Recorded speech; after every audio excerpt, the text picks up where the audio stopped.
So I think in their mind people think like paleontologists spend like so much time in the field, like Tomb Raider or Indiana Jones, or they would be in museum dusting out fossils. But I think paleontology has evolved, and what paleontologists can do has evolved as well.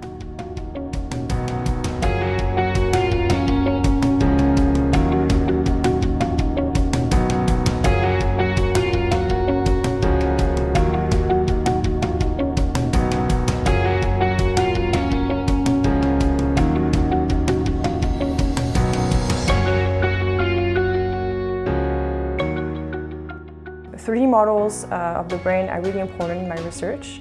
On the screen you can see them, which is great, but when you print them out, you can hold them in your hands and feel the contour of the endocast, something you really cannot do on the screen.